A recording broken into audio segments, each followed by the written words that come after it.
et tu viens attraper ton coude.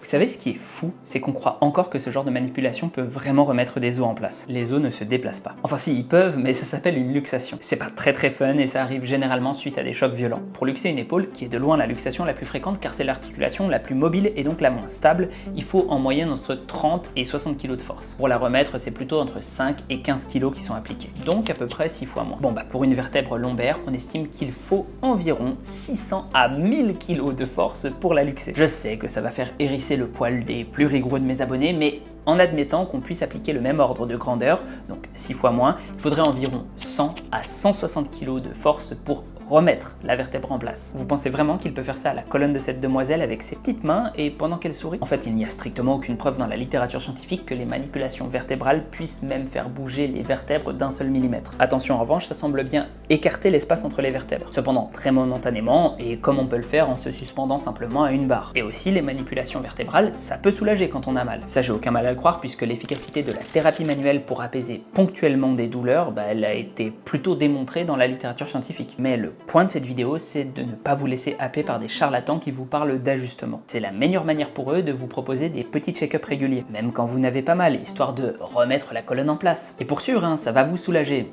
de quelques deniers. Parce que quand on est sportif, on est généralement attentif à son corps et à la prévention, donc on peut dépenser plus facilement. Et n'hésite pas à t'abonner si tu veux moins te faire arnaquer.